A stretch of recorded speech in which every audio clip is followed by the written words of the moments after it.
Hello, everybody.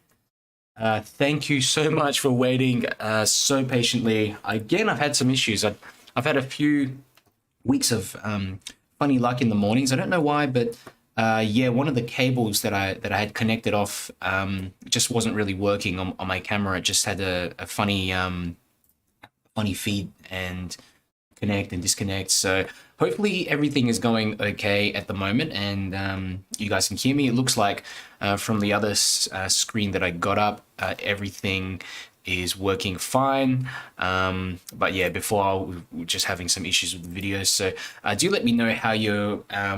If everything looks all right to you and you can hear me okay, especially the audio. The audio is pretty important, obviously, so that you guys can hear what I'm talking about.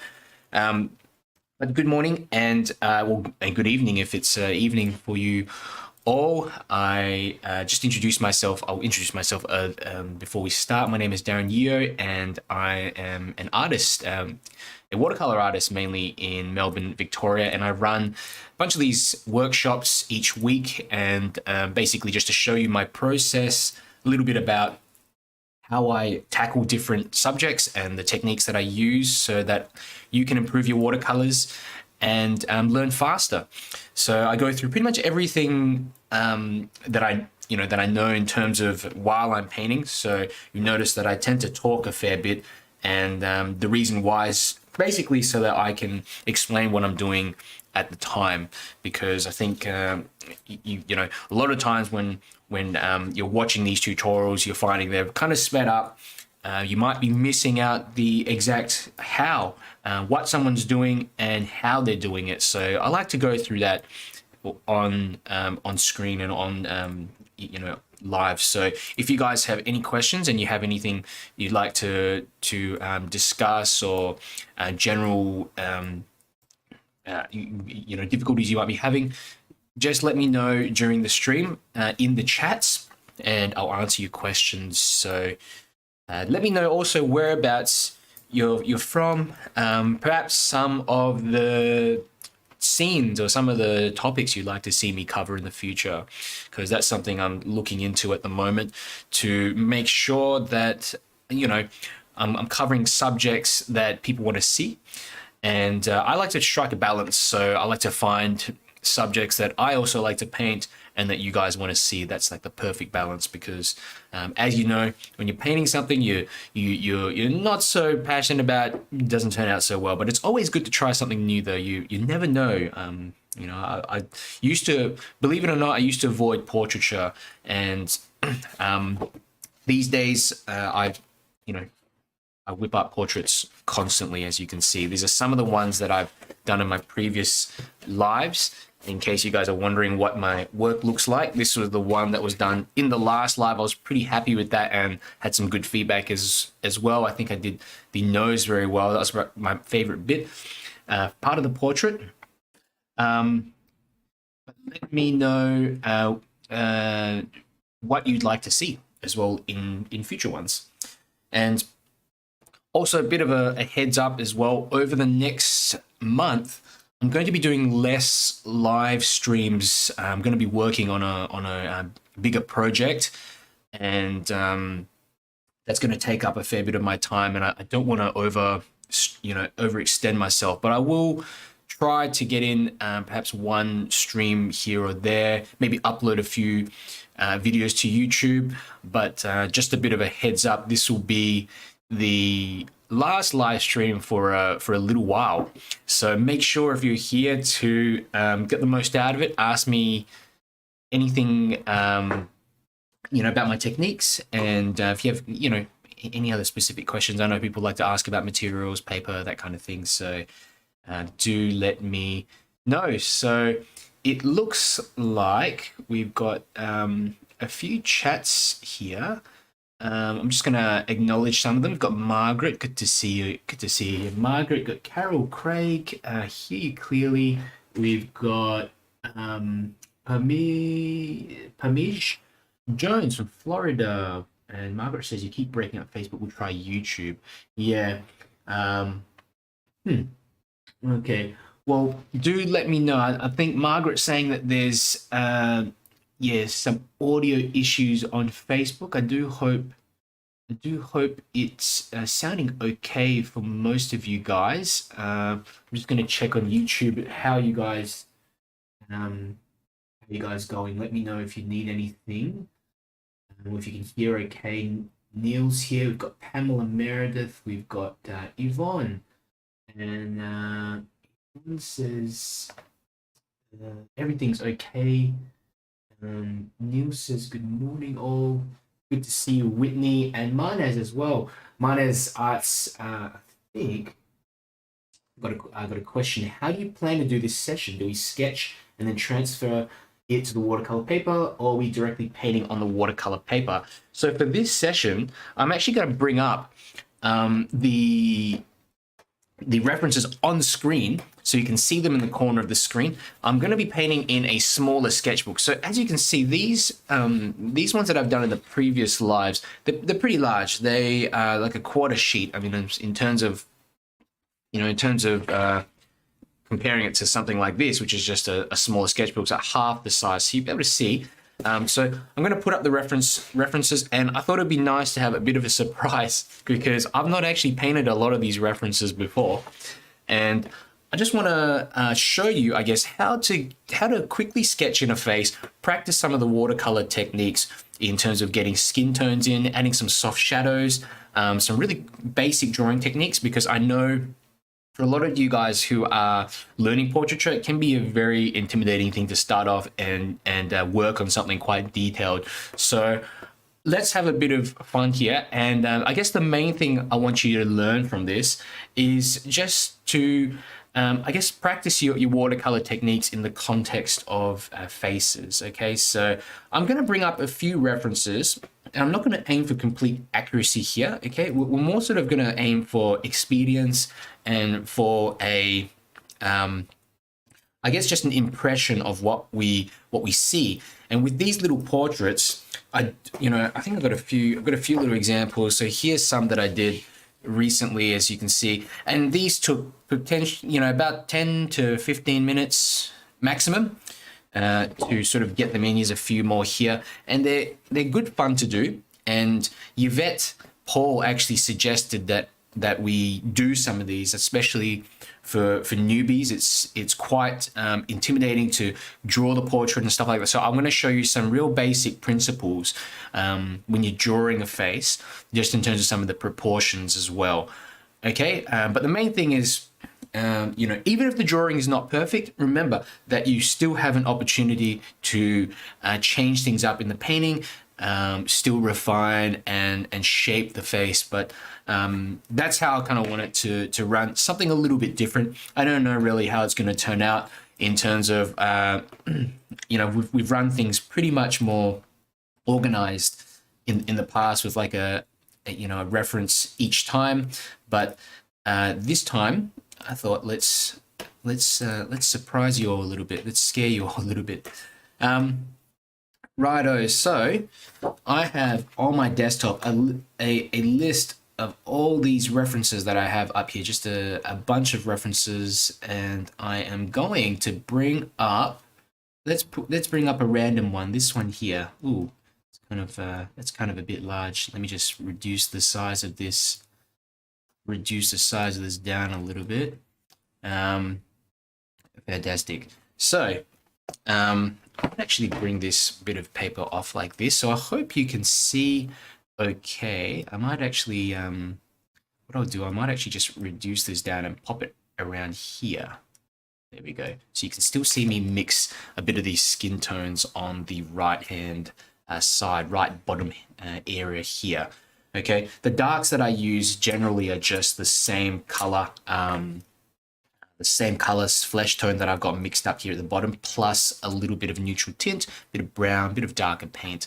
So it's more the other tones, the lighter browns or the burnt umber, a bit of the yellow ochre, a bit of the red that tends to be the important mixes to get through. So let's go ahead and get this one in. So I'm going to divide this page into two first. Okay, so Just a little line down the middle, a quick line. And I'm going to use a thicker pencil as well, which is going to make it a bit easier to get this, I guess, an indication of this on camera, because I know for a lot of you guys, it is tricky to see. So Pamela Jones is asking, do you use a pencil or pen to sketch? What type? You can use both, really, if you want to use a pen. And the only thing with the pen is that it's going to show through in the final watercolor. So the pencil I'm using is a mechanical pencil. It's got a lead, 1.3 millimeter lead. It's a thicker lead than your usual kind, which is 0.5 millimeters, but just use whatever you have. I'm using this so that I don't overthink things, because it's kind of hard to get in small details with this pencil. So for me, it's just a reminder basically to quickly basically get in this portrait. So what I tend to do, and this is a bit funny, but I will hold, it's a little technique that I learned a while ago, where you can hold the pen or the pencil. So if you've got the reference photo up on the screen, you can hold the pencil up around about the head. You can hold it near the screen, or you can hold it at a certain distance from the screen, okay, to get in sort of to see how tall the head is. So if you line it up on the screen, you can enlarge or make the photo as small as you want, and then you can hold the pencil up and you can say, okay, it goes from about here to here. So that's what I'm going to do. I'm going to hold that up. Let's have a look. I'd say it's about from here to here, which I've estimated all right. So the top of the head, the bottom of the head. With kids, what you got to remember as well is that their heads are shorter. Their heads are shorter and they're a little bit rounder. I tend to find with adult heads, they tend to get a bit longer. Eyes also appear larger on their heads. So, and the facial features are pretty soft, as you can see. All the shadows and things like that, pretty soft. Okay, let's have a look. Any other questions? I think we people are just saying. Margaret's saying video keeps dropping up. Yeah, the video keeps dropping out. Okay, well, if you guys are having issues with the video, you might want to switch to YouTube, which I've added in the link. So I'll have to play around with this next time and see what's the go. For some reason on Facebook, there's just some quality issues with streaming. But if anyone else is having that issue, do let me know. Okay, top of the head, bottom of the head. And I'm going to put in the kind of sides like this here. Let's just get in like around the top like that, a bit of the jaw here, okay, and the chin kind of like here, kind of like a smaller chin, and then it kind of goes rounder at the sides like this, okay, there, right, there. So this is a very basic sort of head. Some people like to do the head as like a circle, like this, and then add in the features in the jaw afterwards. So that's a thing as well. What you'll find as well is that the eyes are often placed in the middle of the head. So you just draw a little guiding line there. The bottom of the nose is roughly placed, and especially if you look at a photograph as well, you can tell. You need to kind of observe this, but between the bottom of the eyes and the chin, okay, bottom of the eyes and the chin, we divide that bit into half again. So kind of this line here, we've divided the face into half, and we've added another line here for the nose, and then we're going to do the bottom of the lip, which is a little bit higher than halfway between here and here. So already we've got a general indication of where the features are.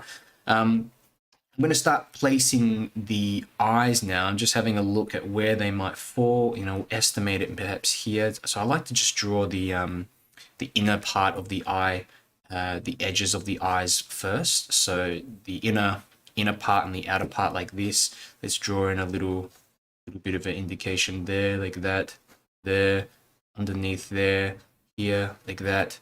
Okay, pretty quick. Like that, and the center part here, this little middle part between the two eyes, that tends to be about one eye width. But all these are just a really general guide. You never 100% know. With different with different people, their proportions are slightly different. So yeah, that's just something you have to keep in mind. Bottom of the nose, little bit of a indent here, and then I'll put in some nostrils here and perhaps here. Okay, and the side of the nostrils, and often you'll find the nostrils end around the inner part of the eye. So if you draw two kind of lines running down like this, the nostrils will end just on the edges like that. Okay, but you know, again, it depends. Some people do have wider nostrils that go further, and some people have thinner sort of noses. Okay, so but just something like that. And then I'm going to put in the mouth, and that's the bottom of the lips. And then let's have a look. Let's have a look at where the lips finish. Now look at the nose. If we look at the nose, it's kind of almost the same width as the nose, but this lip kind of goes out a little bit further like that. So I'll just put a little mark there, and then a little mark like here, and we can just kind of indicate this there, like that. There we go, the bottom of the lip here. Top of the lip, I'm not really going to worry all too much. We'll get that in later. My little secret tool that I use is a cotton bud. I like to just use this at times to get in softer edges. Okay, smiling, so turn up that cheek a little, turn up the smile right at the end like that, and get in a little bit of the eyes like this. Okay, and like I was saying, on kids faces and eyes, they tend to just look a lot larger than they do on adults, because comparatively they have a smaller faces. So now we can sort of look at where the ear starts. So the ear, if we look at kind of her eye and her eyelid, her eyebrows, they kind of fall in between her eyebrows and her eyes. So the top of her ear here, and then the bottom of her ear just begins about the middle of the way through the between the nose and the top of the lip. And again, kids kind of look like they got big ears because of their comparatively small heads. So there we go. There we've got an ear, one here, another one here like that. I'm just going to quickly estimate that. And then we're going to get in a few little indications for the hair. I'm not going to draw all the bits of hair, and I'm just going to put it in quickly so then we can get most of it in with the paint. Okay, think of this more as a bit of a guide for continuing on later. Okay, so there we go. Bit of the neck, the shirt that the child is wearing, a bit of the shoulder there. This one's slanting down a little bit here in the corner like that. Something like this. Okay, and that's about it. Okay.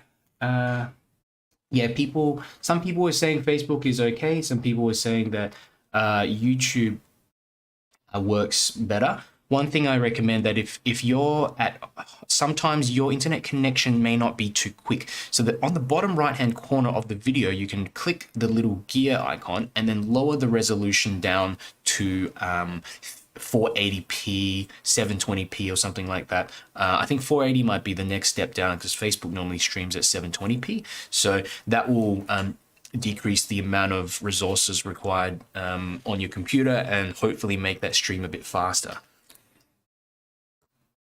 Okay, let's go. Now I'm going to aim to get this in maybe in 10 minutes, eh? Let's take a look at the clock. It's 11 o'clock. So I'm going to pick up a bit of yellow, and I haven't even cleaned my palette. Bit of yellow, and I'm going to pick up a bit of this white. Yeah, a little bit of this white. It's buff titanium, a bit of yellow ochre. I'm trying to match the skin tone, okay? And let's just try that. That's probably not the right, a little bit more vibrant. Whoops. We want to know that the right side of the face is a bit lighter. So I'm just going to put in a lighter wash on the right side of the face here, okay? And again, these combinations of a bit of yellow, a bit of white, and a little red, a little bit of red in here. Okay, but actually because of the sunlight on here, it's kind of like it's more of like a yellowish color on the right side of her of a face. So I'm trying to get in more vibrancy in here. Cut around the eyes. I'm just using a number 6 brush, number 6 round brush. It's nothing special.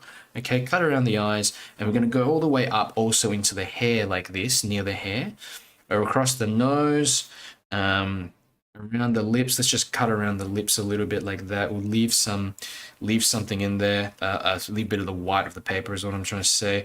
There, just underneath, where the neck is, so we can get in some color there.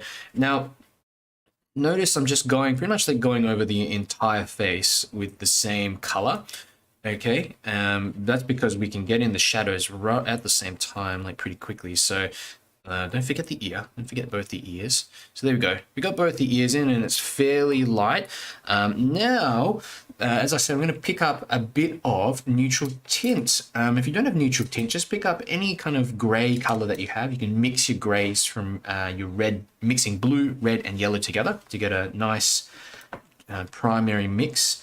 Okay, there we go. So I've got a bit of this neutral tint here, which needs to be a little warmer. Let me add some brown in there. That's better. And I'm going to mix that with that skin tone that we had on that other side. And let's drop in some of this into the face.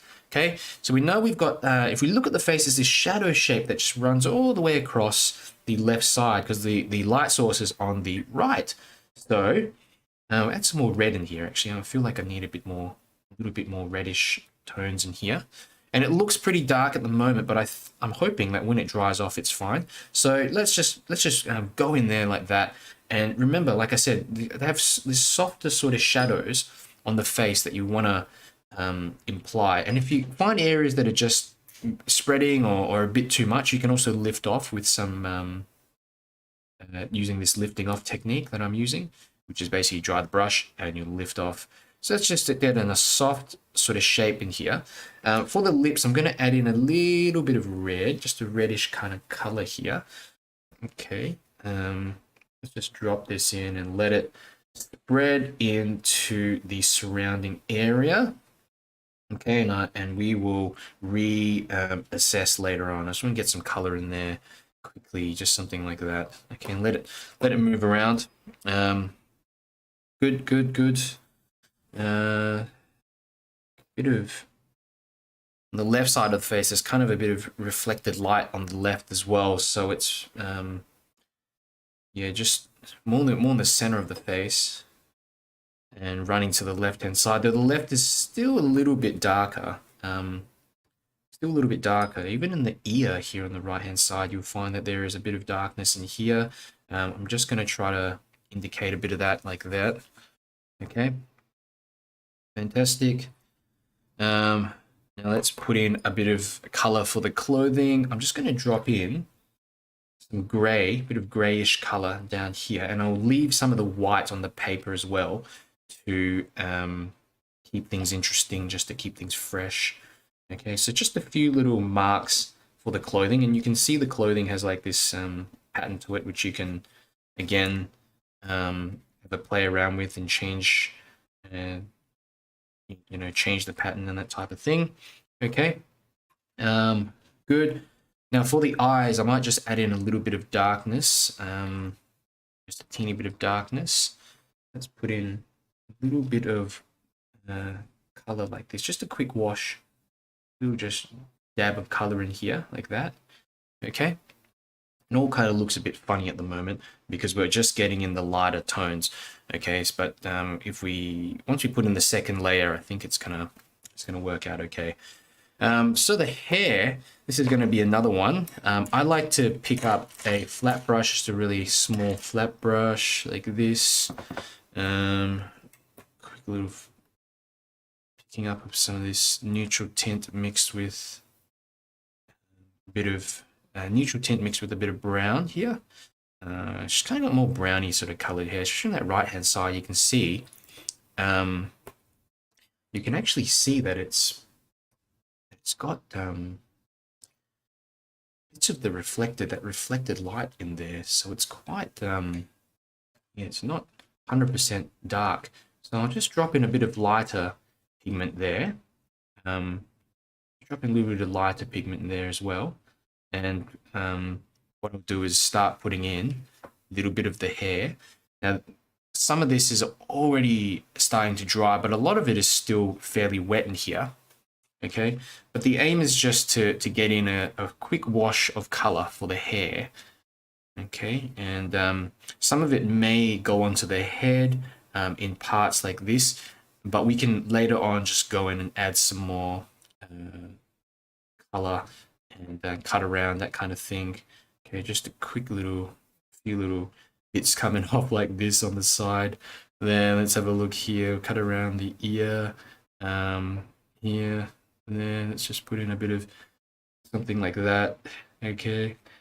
And this is really great practice. I do so many of these because it helps build my confidence in the watercolor techniques required, because often it's very tricky to do wet and wet effects. People ask a lot about how I manage to control it. It's just doing lots of little sketches like this, and they're not masterpieces, no way.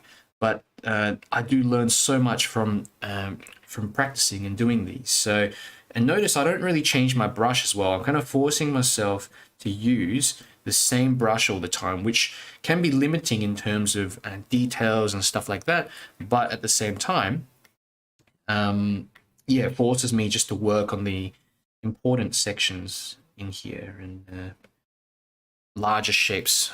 Okay, so there we go, a little bit here. I'm just having a look to see. Probably need to make the hair just a bit higher actually. It even goes down like about here too. Just trying to get in a little bit more like that. Okay.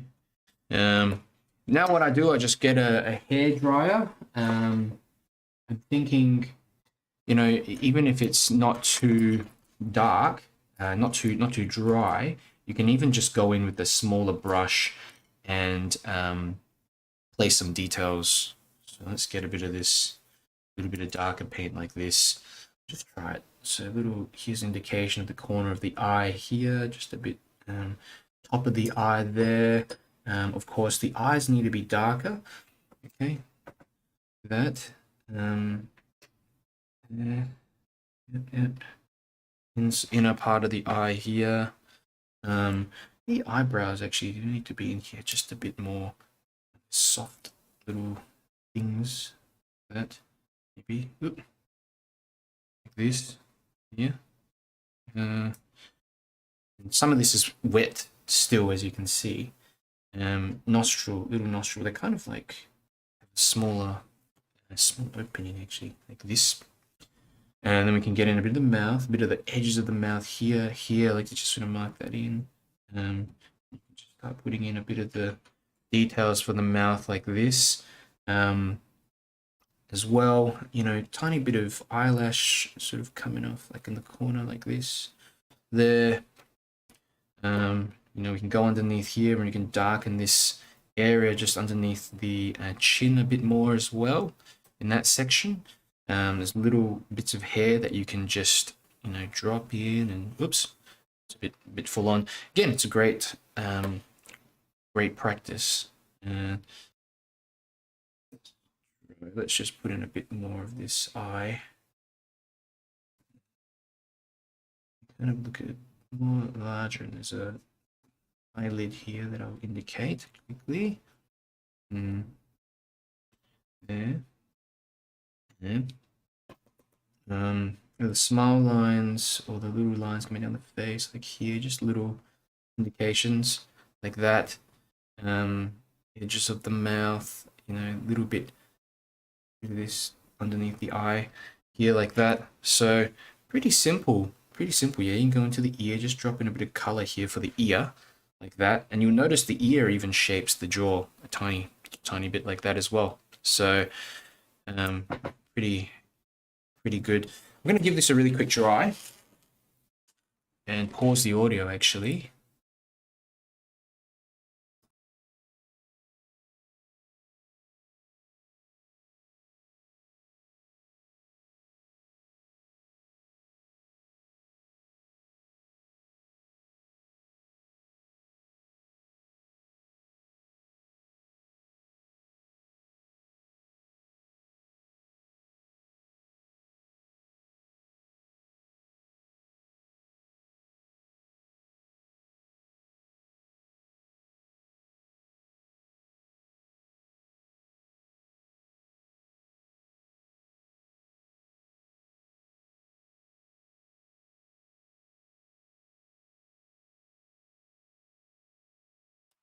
Okay, it's all dried off now, and what we want to do is add on some final finishing touches. Okay, so this is all pretty much the wetting wet parts. Now, I like to use a smaller flat brush, something like this, or maybe something like this, and then we can just get in a little bit of the fringe and extra bits of the hair, finish it off. Okay, so just pick up a bit of color, dry off that brush, and we can drop in a bit of this detail here.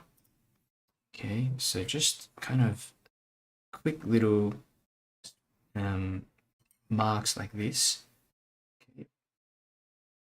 And you do it almost, it's all just dry brush. It's all just little dry brush. Okay, like that. You can put in, so. But for something, you know, about 10-15 minutes, it's a great little exercise to do.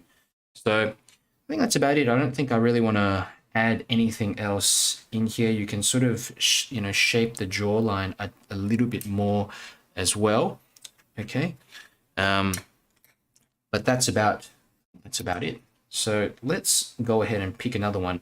I should have actually asked for you guys to send in some photos, because I think that would have been good to play around with a few others on here. So let's swap this around. Let's get in let's get in another photo, and let me see, what do we have here? We can go with maybe we can go with this one. We can go with this one. Oh, it's gone really tiny. Okay, we can give this one a crack. Okay, and let's have a go at this. And first one I find is always a bit of a warm-up. As you guys get more practice and play around a bit more, it tends to be a bit more easier. Okay, and you become more confident through each trial. Now I've got the reference picture up here, but I can't even see where it is on my desktop. Let me just have a quick look. Where did I put it? Not on my desktop. Oh, here it is. I'll bring it up separately.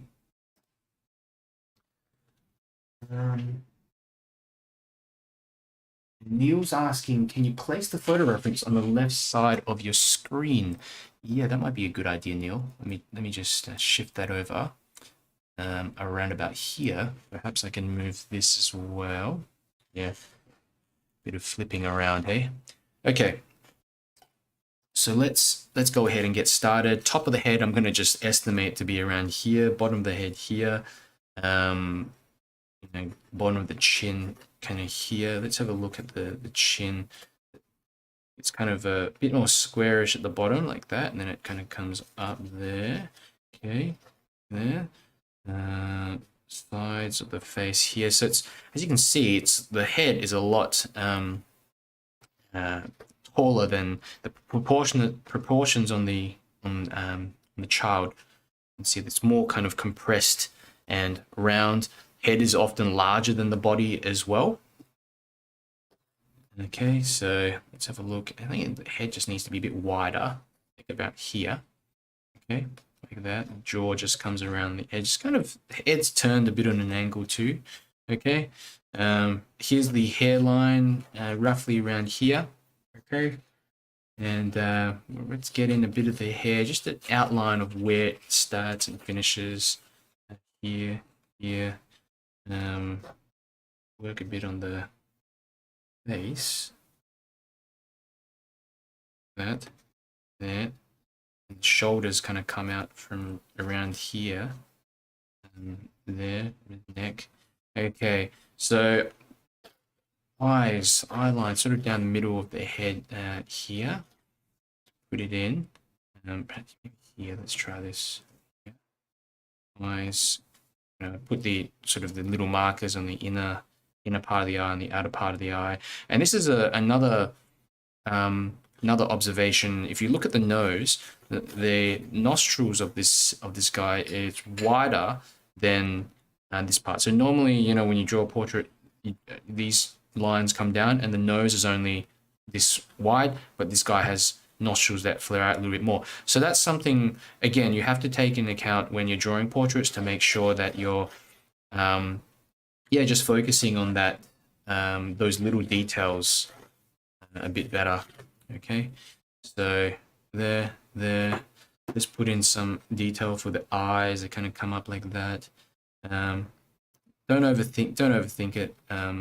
Just think of it as a bit of practice and a bit of fun to practice. You know, the other day I did about 6 or 7 of these in a row, just hanging around at home and having a bit of fun with them. Again, not much preparation really required. There's a bit of the eyebrow here. Okay, bottom of the nose like here, and it's wider, so I think the nose kind of comes out like here. Let me just play around with this a bit. This is a photo provided by Valerie, one of my patrons, some time ago. I never got around to sort of drawing or painting it, but painting this guy, but we can have a bit of a go here. These studies are great as they teach you so much. They help you to, like I was saying before, they help you to learn watercolor techniques and just increase your confidence in general. There we go. Not overdo it. I think that's looking okay at the moment. Let's put in the eyes in here, just some eyes like this. Color that center bit of the eye like that there. And let's look at the lips, bottom of the lip, like here perhaps. I might have to actually extend out the jaw a bit. We'll see how we go. The edges of the lips go beyond the nose, like here and like here, right? So there we go. Bottom of the lip. Top lip is pretty thin as well. Top lip is pretty thin. There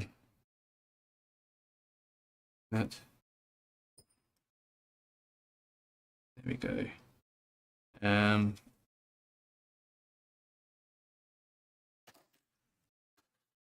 Lip. Put that in like this. Okay. Moustache. Oh, we can get some of this in later as well. Bit here. Bit of facial hair here. Oh, we've forgotten the ears. Always forget the ears. Here.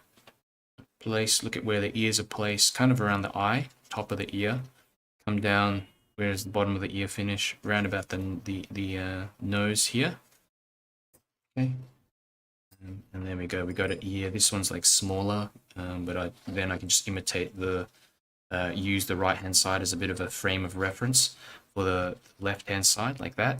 Okay, there we go. Really the shoulders in. Yeah, there's some darkness underneath here as well. Of course, there's a few little bits and pieces, but I think that's okay. We can have a go at this.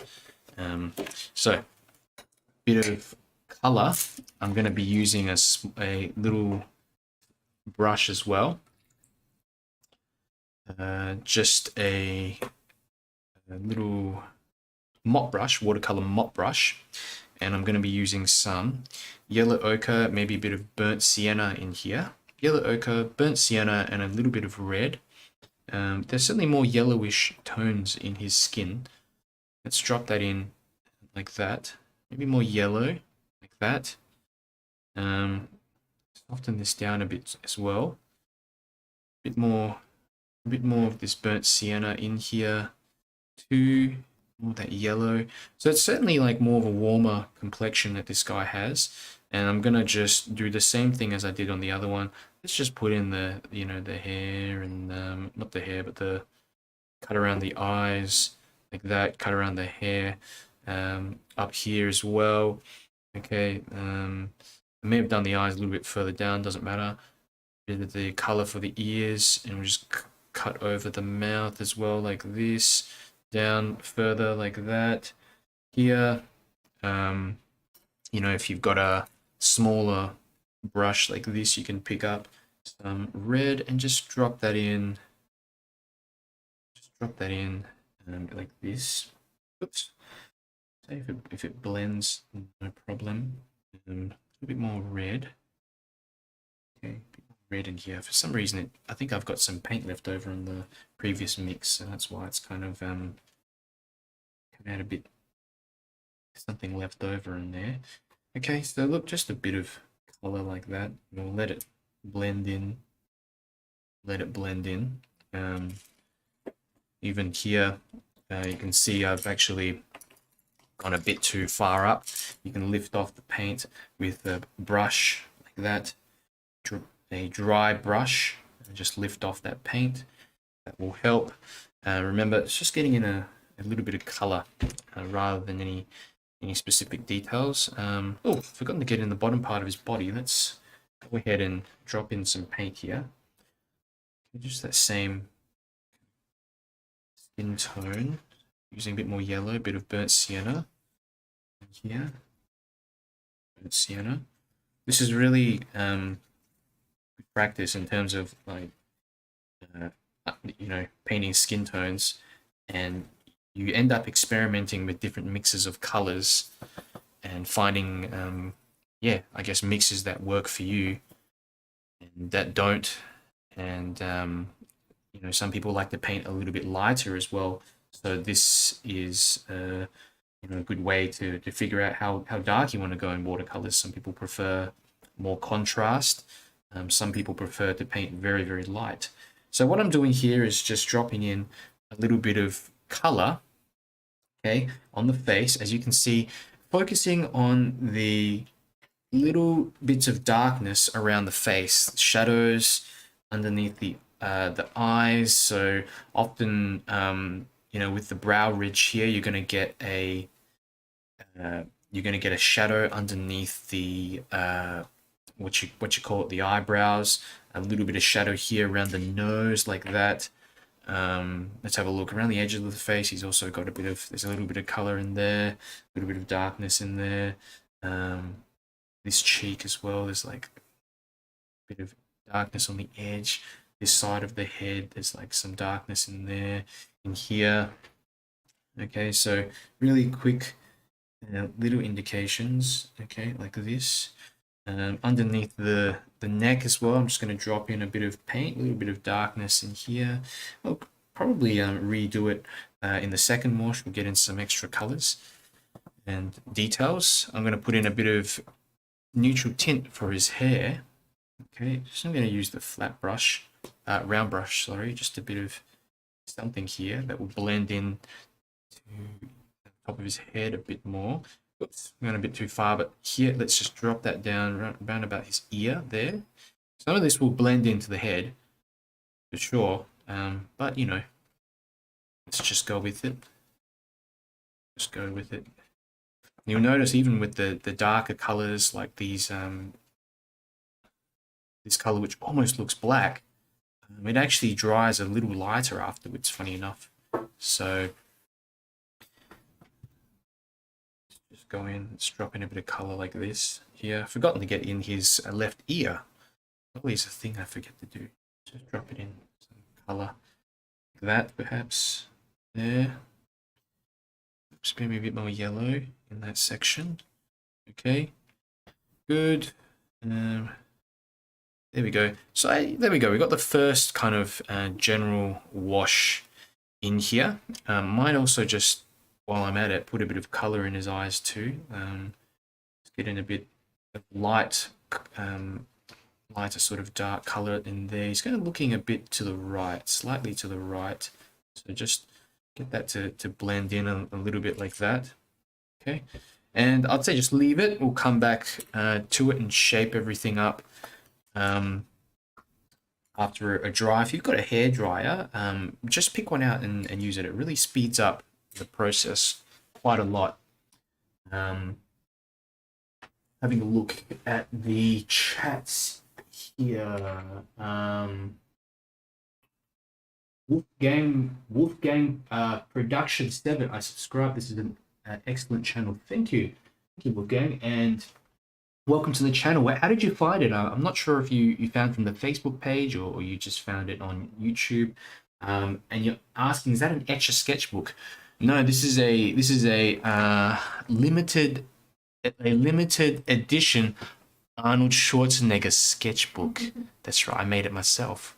So this was a shirt that I had when I was I used to wear it when I was 19, and it's gone all, it went all loose and stuff like that. So you know what? I thought I'd put it on the front there.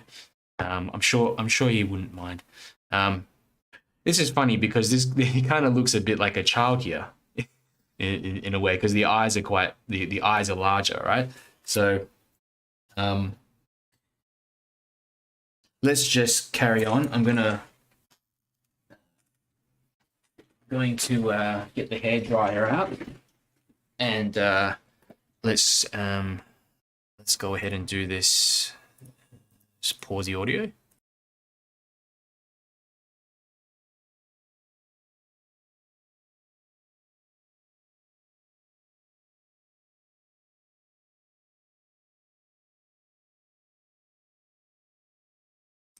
Okay, that's all it takes. Just a quick little dry. I'm going to go pick up now that same brush, same round brush. You can actually use smaller round brush. I've got a few brushes in general that I play around with. So I pick up a bit of darker paint, and let's go ahead. Let's put in the corner of the eyes, like here and here, and we can just place in some of the details of the face, like the eyes. Sorry, so there. Pupils, I've drawn them probably a little bit larger than they should be, but just trying to reshape them a little bit, like that. Eyelid, let's get in his eyelid like this, there, something like that. Yeah, let's get some of this eyebrow as well, using the side of the brush as to get in kind of like a dry brushing sort of movement, like that. There we go. There, let's get in a bit here, like that. There, a bit more on the eyes. So here. Let's you will notice that actually got some eyelashes that we can just indicate slightly like that. Oop. A little notification. And Jane Wade, thank you for the 3 copies. Appreciate it, and really thankful for that. Let's have a look. Let's get in the eyelid here, a little bit there. Quick little indication like that.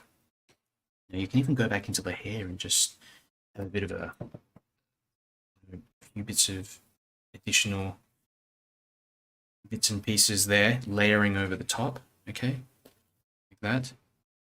There. That. What else have we got in here? Get in a bit of the nostrils here, like that. There's some of the smile lines on his face, like here. Put in the little partition in the lips, like there. Okay. And you can also pick up some other paint and just drop that in if you want to darken that lower lip a little bit. Okay, like that. Start putting in some other lines and stuff on his face. The facial hair, you can go in and just start putting in a few little marks like this in here as well. Okay, very quick. Go into the ears. You can just drop in a bit of color like that into the ears, just to indicate some of the details in there. I've done a bit of red in there. Actually looks good, so I'll drop in a bit of red like this. Okay. Okay, and when you go around the jawline as well, if you sort of just add in a bit of shading around the jawline, like here underneath, just go kind of help. Also try to shape the jawline as well if you want to get in a bit of that general shape that he's got in there. Soften that down. Soften this side down. Oops. The way you soften is just to pick up a bit of water and touch onto the edge like this. There's clear his shoulder here that has some shadow and stuff. But apart from that, I think we're pretty much done with this. Just for like a quick little sketch, let's try another one. Let's bring up something else. Let me swap this over to. What can we do? We can swap this over to another photo. Maybe it's one where the person is looking from the side. Let me have a look. Let's try this one. Oh, enormous photo. Let me just decrease the size. There we go. Okay, side sort of profile. Move this. I'll actually draw off the paper first so I can put the palette on here.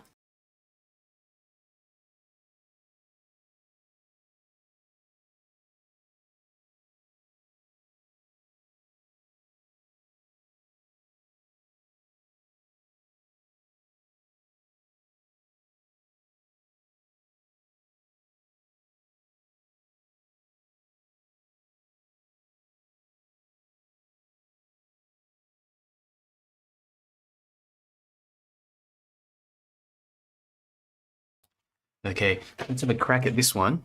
May actually zoom in a bit, guys, so that you can see better. Something like this. Just zoom that in a bit more. All right. Way. And be able to see the reference here on the left side of the screen. Okay, so let's use this reference. Divide the paper down the center again, kind of like this, so that you kind of got half page.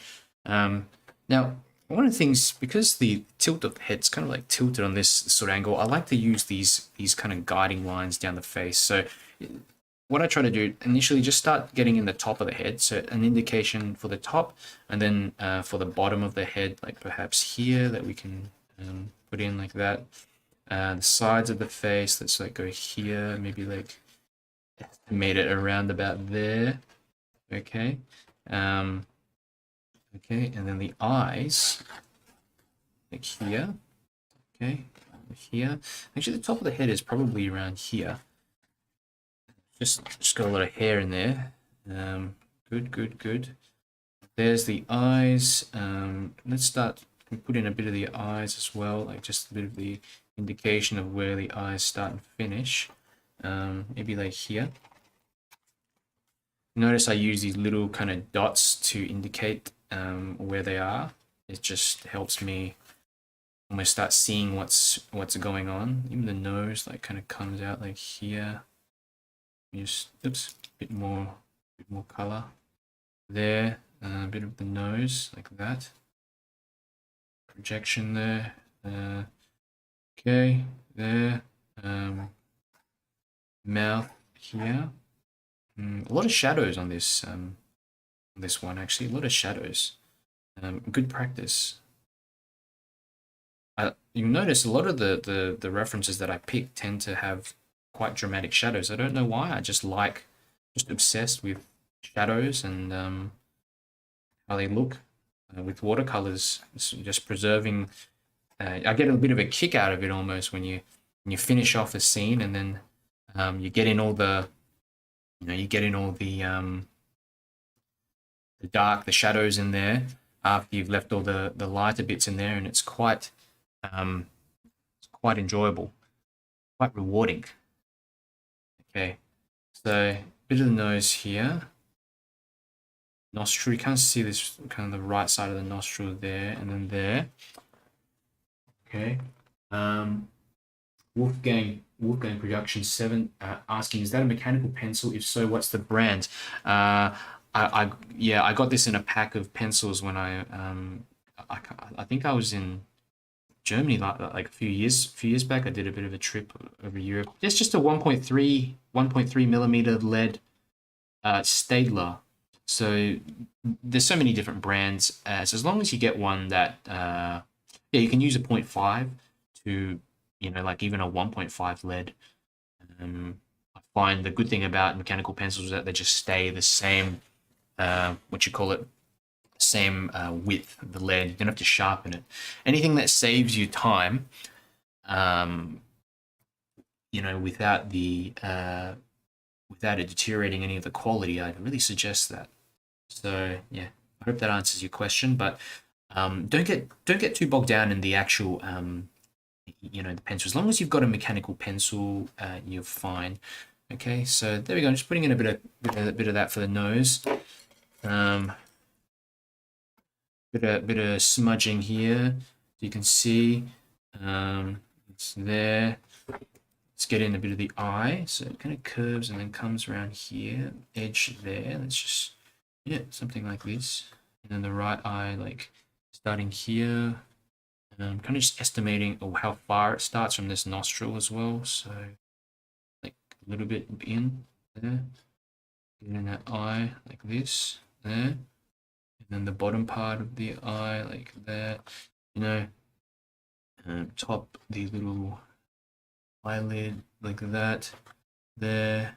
And then we can just get in her eyes, the inner part of the eye, little thing like little iris, and the pupils. Okay, there. Eyebrows, they kind of like start quite close to the eye, don't they? Like that, like that.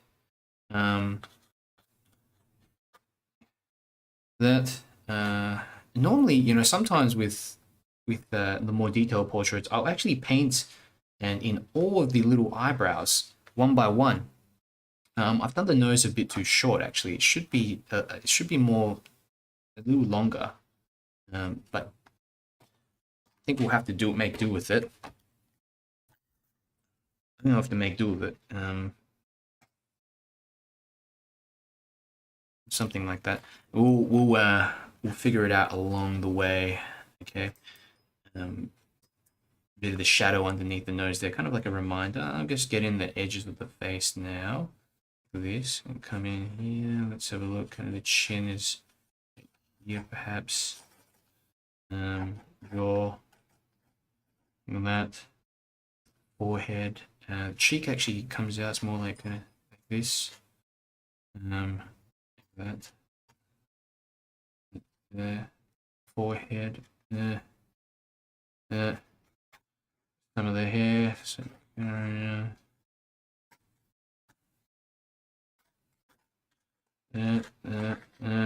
ear. How far is the ear from the eye? Don't make it too far. Where does it finish? Round about where the nose is. There we go.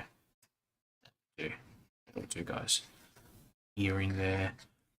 Kind of, I don't know, like a bun or something at the back. There. Jawline. Angle there. Just getting the neck as well. Bit of a neck here. Neck here. Like that. Coming down a bit of the clothes. Okay, I think that should do the trick. Should do the trick for now. We can actually see a bit of the hair coming down behind her face, like on this side as well.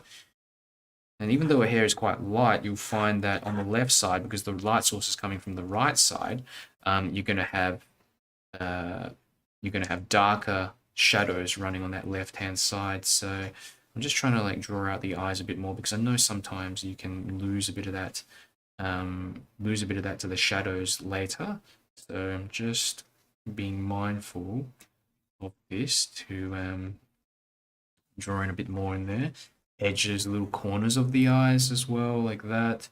You can't even really see that part of the nostril behind there, so I'm not going to bother. All this is kind of in darkness. Oops, almost slightly upturned lip in the corner like that. It's there, there. Bottom of the lip here. And a little shadow underneath. There we go. It's a good starting photo, and I'm gonna go right in. Let's go right in with the colors. It's more yellowish pinky sort of tones in her skin. And also you can experiment around. I mean, you don't have to mimic the reference picture exactly. If you're kind of thinking, hey, I want to try skin complexion with these particular colors in it, or you might even want to try some a color that's completely out there, like blue. You could even use blue in there, and change things around. You can use these little sketches as an opportunity to do so. Okay, so I've actually put more red in there than I had anticipated to, but doesn't matter. We'll just rock with it. A bit more yellow.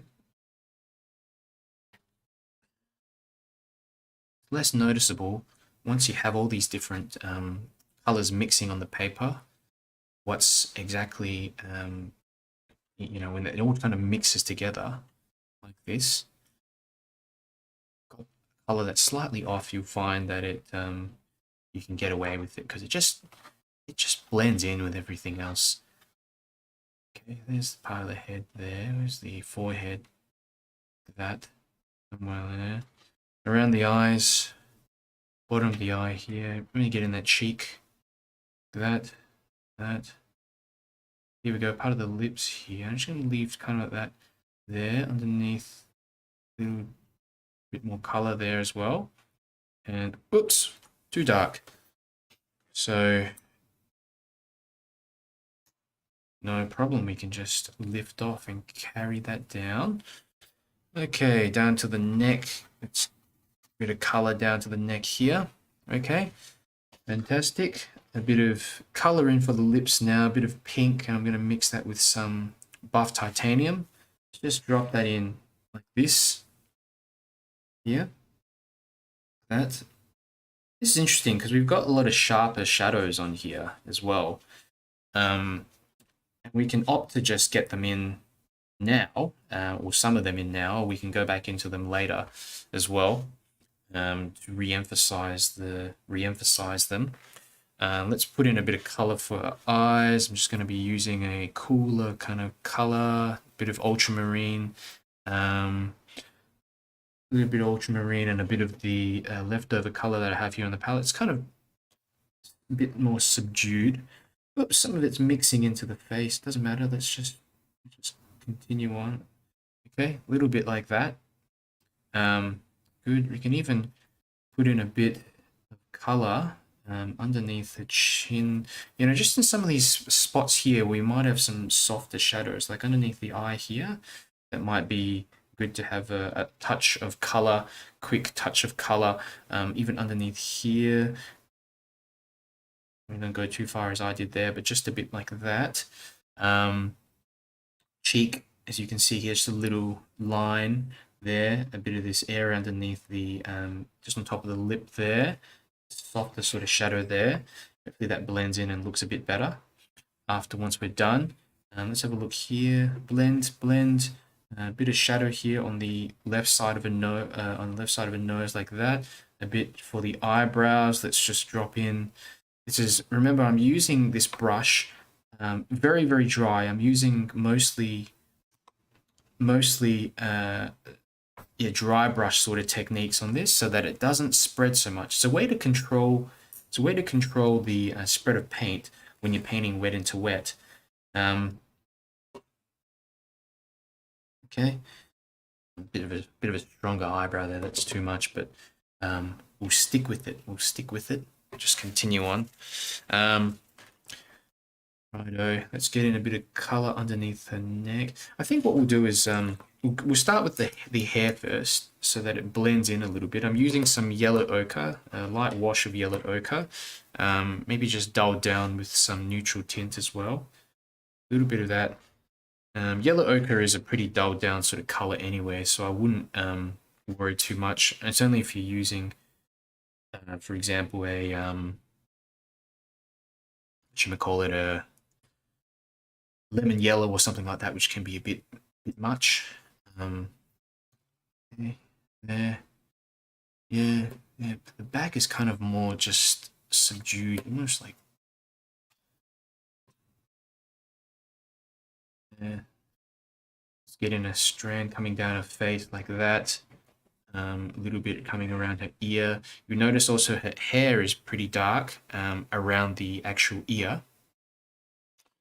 Like that, so you can just drop in a bit of color around the ear, just make it a bit darker, this bit of hair here. shape the back of her head more. That's probably too much. There, a bit here. A little bit kind of coming off like that. That.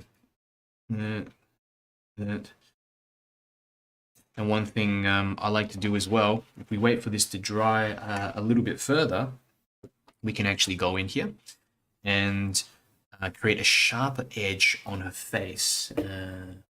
Whether it's going to dry soon. It's almost there. What I'll do, I'll just start working on this other stuff down the bottom first.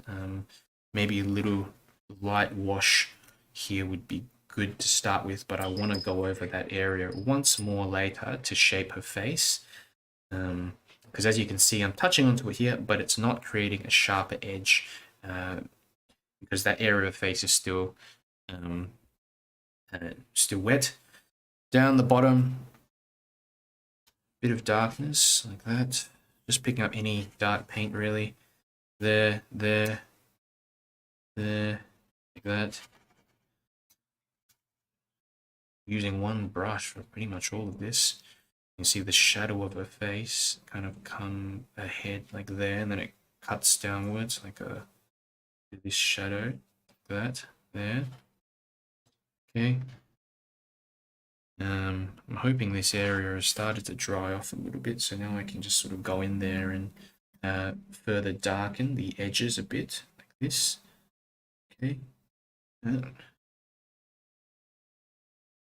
and as you can see, it kind of helps to bring out the shape of her face a bit. And I'll connect that with a bit of the shadow here, maybe a bit of the shadow on the nose like that, running towards the left-hand side and downwards. There, a bit of the nostril here that we can just add in like that. Okay. Right. Good. I'm going to dry this off and then we'll finish it off, put in the final details.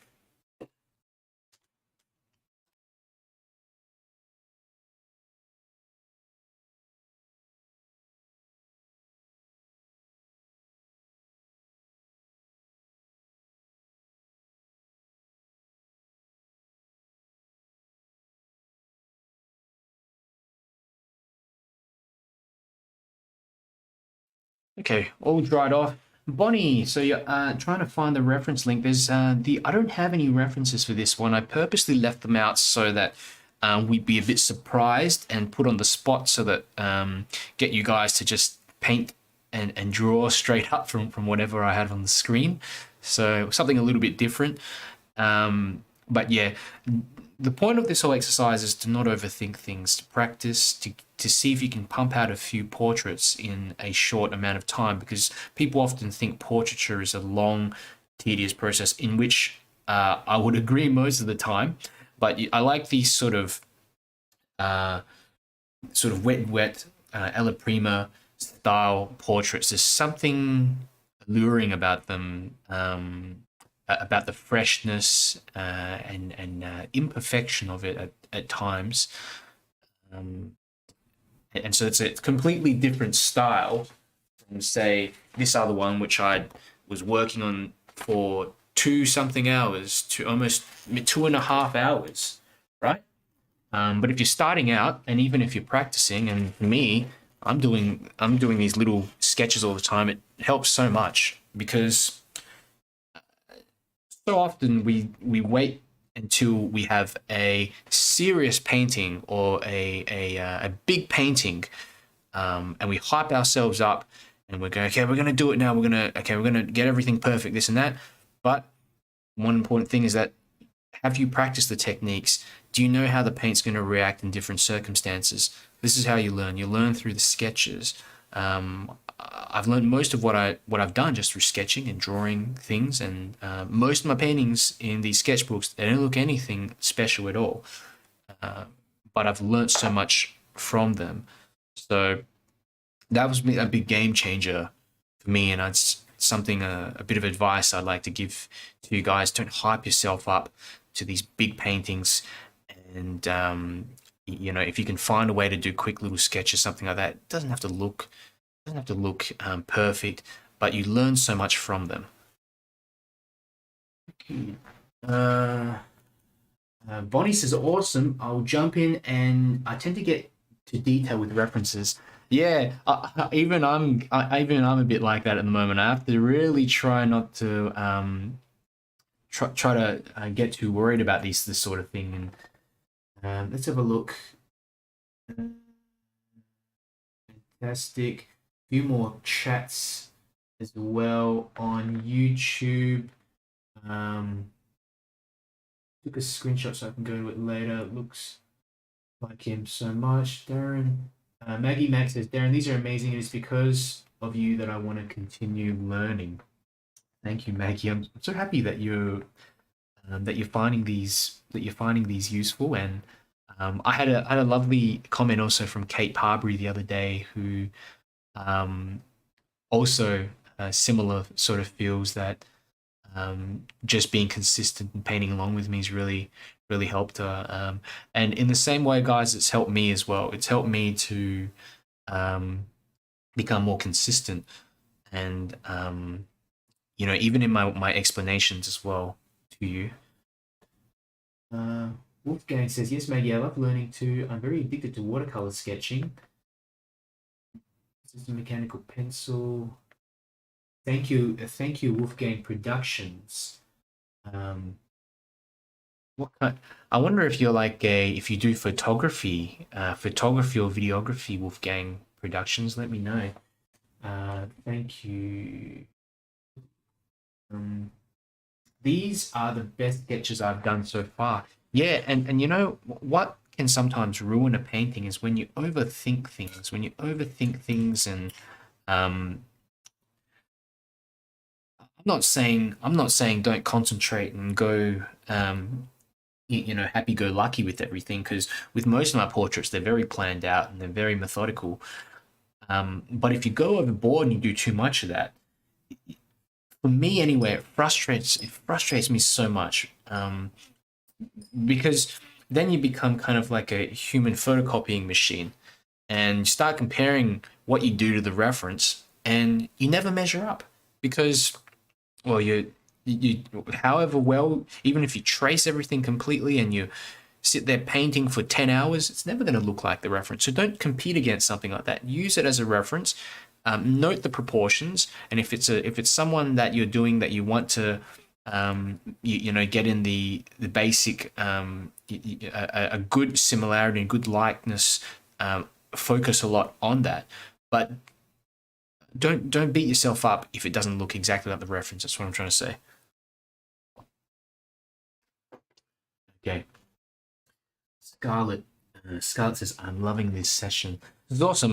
Let me know what you think about this sort of session, because, like I said, there's less preparation involved. Something that you can just pick up a sketchbook, paint along very quickly with very little preparation, but you learn so much from it. Because I've done so many of these demonstrations already where I've got a reference and I show you the process. We can use a gridding method to get in the proportions easily and faster. So you can always go back and watch that. But I'm trying to try different things these days, and perhaps also like maybe like a 3-part workshop where we deal with like a particular topic but in more detail, or sketching or something like that, and I just talk about different elements like eyes and things like that as well. So um, always good to try something different. I'm not done yet, guys. Not done with this one yet. So this is dried. So what we can do is we can actually pick up a bit of quick bit of paint that's left over on the palette. So this is just some leftover neutral tint or whatever, neutral tint and red. And let's go in here. Let's drop in some of the detail for the eyes and the eyelashes. So there we go. We get an eyelash, few eyelashes here like that. There. Try to get it in with one go if possible. That one didn't turn out so well, but that's okay. Shape the eye a bit. Little sections there, a little bit of the eye, the pupil there. You can even see a bit of shadow or something underneath that eye there, like that. There, the edges of the eye. this eye here. Let's just get in a few eyelashes like that. You know, you can practice and learn so much from this. And then when you have to actually go in and do some eyelashes at some point, then you feel a bit more confident at the stroke of that sort of movement. So it's just a lot easier if you have done it before in the past. You know, here we got the eyebrows as well. Look, I mean, again, there's already something in there, so I'm not gonna really concern myself too much, but a little bit more color in there might be good. Nostril, indicate the nostril a bit. I put a bit of color under the chin, perhaps a bit of indications for the lip as well. So you can see here, it's kind of like dark on the left-hand side. I'll just blot that out a little bit and just work on that line. Let's have a look at some other bits for the hair. So I have myself a little flat brush. Yeah, this will do, a little flat brush. And of course, I'll pick up a bit of this yellowy sort of paint and mix it in with some neutral tint. And look at this, we can just get in a few little things like this, little second layer. Trick is preserve the layer previously. Preserve that layer previously. That's going to form the basis of everything. So we don't want to get rid of it, but have them both showing. Okay. What we've got here. This is actually kind of darker around the edge of her ear and stuff at the back. You know, gives you a chance to make mistakes as well. Don't be afraid to make mistakes. I stuff up all the time, and often in a lot of my demonstrations, I make mistakes, but you guys just don't know. So you have to make mistakes. You have to be willing to make mistakes if you want to learn and get better at something, and also getting feedback about your work as well. The good thing is that we have a group, facebook.com/group/watercolor mentor, where we have a very supportive community there, and you can upload your paintings, you can get a bit of feedback, and everyone's going to be supportive of you because we're all just learning at the end of the day, aren't we? So good opportunity if you've not joined the group yet. Check it out in the description. I think I've linked it there in the description of the video, and also on whatchamacallit on YouTube and Facebook as well. Okay, that's it. We're done. A really quick little portrait like that. Okay, so let's go pick another one. Let's see what else we can do. Okay, normally I actually do these a lot quicker. I do these a lot quicker on my own, and something for you to figure out as well. Certainly when you're you know, when you're at home and you've got a bit of time, and you've got the TV off and everything's pretty quiet, you can whip these out very, very quickly. Okay, let's go for this one. What time is it? It's 12 o'clock. So we might be able to bang out a few more. Where is the reference? Here it is. This is an interesting one because the subject has a shadow underneath the chin. It's kind of dramatic like shot. As I said, again, I tend to pick these sort of shots that look a bit like this. And this is again an interesting one because when you've got the subject, it's kind of like the camera shot is down, like at the bottom, you know, lower than the actual subject and looking upwards. Some of the features then become exactly like the location of the features on the face kind of change as well. So let's put in the top of the head here, the bottom of the head, the chin, like roughly about here. Let's get in kind of like the jawline. Really wide jawline, actually, I didn't notice. It's almost like the width of her cheekbones here. Look. Yeah. There. See that cheekbone coming in like that? Like that. So this one, I thought, hey, I'm going to enlarge it a little bit. Let's let's enlarge this a little bit more. Up to you. You can do it smaller if you want. I just wanna try this. It's just gonna be all neck from here. I'm not gonna be able to get in that large shadow underneath it. There. Let's put in some little details now on her head. And stop top of the head here, there, like that. Have a look. Chin, head, eyes roughly here, nose roughly here, bottom of the nose here, eyes here. Look, bottom of the lip, like maybe here, like that. I have to extend out the jaw a little bit. Actually, I've underestimated that part of the jaw. Okay, but same sort of deal that I was talking to you guys about before with the estimation of the eyes and stuff like that. Okay, do it quickly and kind of challenge yourself. It's really funny because sometimes you do it and it looks pretty accurate. Sometimes you do it completely off. But these little guidelines help, and kind of getting you used to looking at the proportions of the face as well. So this is, I think this is where I put it, the roughly indicated the nose, so like this, there, and then you can see her nostrils in here as well. So there, nostrils like go like a little bit into her eyes, the width of the nostrils, like a little bit in there. She's kind of like looking upwards, isn't she? This, there. A bit of eyebrow like that, and you can see her brow ridge, the darkness around her brow ridge here as well. To shape that, use that to shape her nose, and you can see the kind of the bridge of her nose right there. A bit of the darkness underneath her nose, the shadow underneath her nose here too. Okay. Let's have a look. Shadow underneath the eye there. Mouth here. Ooh. Yeah, this is where I think I misestimated some part here, but we'll we'll carry on. Here. The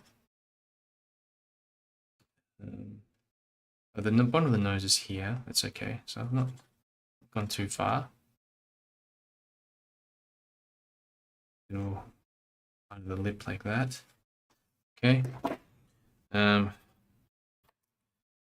think the nose should actually be, the bridge of the nose should be a little further up, like there.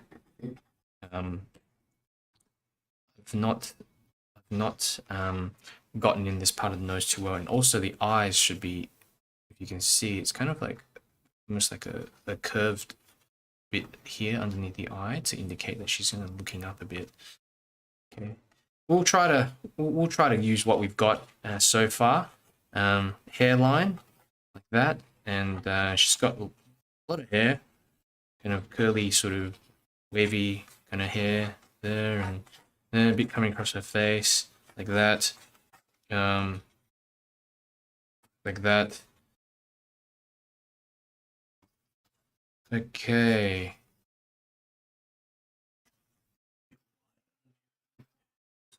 This. Let's give this a go. So a bit of color. I'm gonna go yellow ochre, straight in yellow ochre for that part of the skin. A bit of red, yellow ochre and red in here. I'm gonna try to go slightly darker for this one because I've gone, you know, really light for the other ones. So let's see what happens if we try to go a bit darker for this one, and because it's kind of dramatic looking scene anyway, isn't it? So it may not even look too much like the actual reference. Okay, underneath the eye here, the nose. Remember that the sort of kind of crescent of the, like, I don't know how to describe it, but the bottom part of the eye is, you know, it's got this rounded edge there. Look at that rounded edge there. That's all I want you to do. You focus on that rounded edge. Nose is kind of like shortened because of the angle that we're looking now, because we're looking at it from a downward to up angle. Yeah, there's, I don't know the term for it. I think it's called foreshortening. So that, whereas if you look at an object completely flat on, it will appear longer, but then if you turn it on an edge, it decreases in length. So you can have a read up about that on on good old Google. Happens even with everything, really. Yeah, a bit of that, bit of color underneath there for the neck. Okay, so a lot of reds in there actually. Way too much red. So let me just drop in a bit of yellow, a little bit more yellow here, yeah, to warm it up a bit further. Down underneath here, let's put in a bit of red for her lips and a tiny bit of this ochre. Just a bit, just drop that in. Nothing complicated. Underneath the lip there is a bit of shadow as well. I'm going to leave that for later. Let's put in some color for her hair. It's kind of like a brownish color. So tiny bit here. And you know, you can also use this to sort of shape her face a little bit at the moment because this is kind of a dark color. But I wouldn't worry too much about that. Just getting a nice little wash of color in here, going around her forehead and stuff like that. There, just good fun.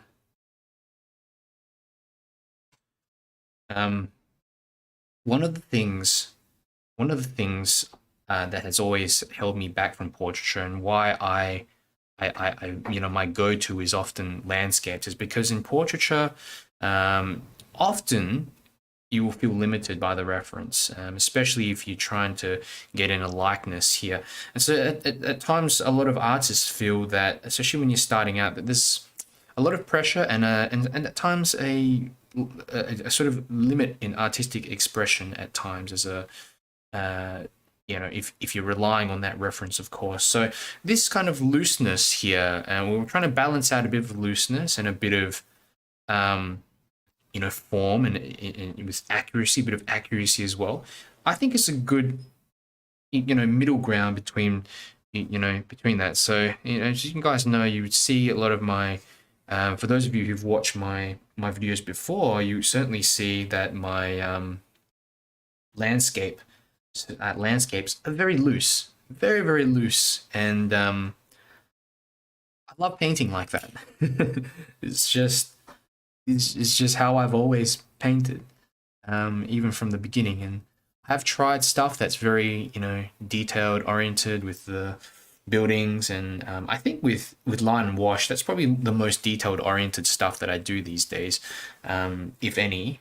Okay, because that will just intrinsically show more form. Okay, but yeah, I think this is a good little payoff and trade-off. Good little trade-off. Using the wrong words because I am multitasking. Okay, there we go. Look at that. So you even like that, it kind of looks like something already. It kind of looks a bit like it, right? You know, that same angle. Let's have a look. Is there? Let me see if there's any other comments. Laura Rio says this has been great. I got 3 done, but I have to leave. Thanks, Darren. Love your tutorials. Thank you, Laura, and well done for getting 3 in. And you know, when you put the reference away, put your sketchbook away, come back to it tomorrow, and you look at it, and you actually, in the absence of the reference, you will be quite proud of it. It's amazing how little you need to actually get in indications of a face.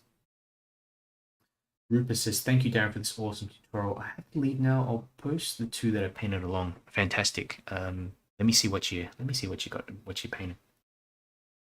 A few more chats here. Let me have a look. Wolfgang Production 7 says, no, I have a channel after my Pomeranian Wolfgang. But we don't do productions. Okay. Maybe sometime in the future. Watch so many videos. I love learning. Well, that's a great attitude. Great attitude to have. There's a few more. I think I've got about 40 more lives. More than that, 40, maybe 45 other lives on the channel. So you can go in and just check out what I've done in the past. as well and follow into some of those. Minez says, was a great practice. I love it. Fantastic, Minez. And I find, Minez, you have quite well developed drawing skills, and even with your watercolors, very well developed as well. So, you know, when you're in that situation, you know, and you're, I guess you're trying out different styles, and you're, I guess, trying to find your own niche or your own way that you paint. I think trying different ways of painting is a great way of, yeah, just finding what works for you.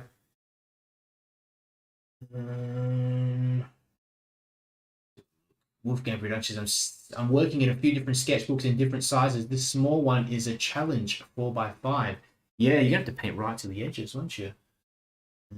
Also love using watercolor pencils, Faber-Castell. Yeah, I've not used them for a long time, but I did use them before. And yeah, join the Facebook, and you can upload your paintings and get a bit of feedback from everyone. Maggie Max says looks like Michael Hutchins. Yeah, kind of, or Jim Morrison maybe. If I darken the hair a bit, more. Yeah.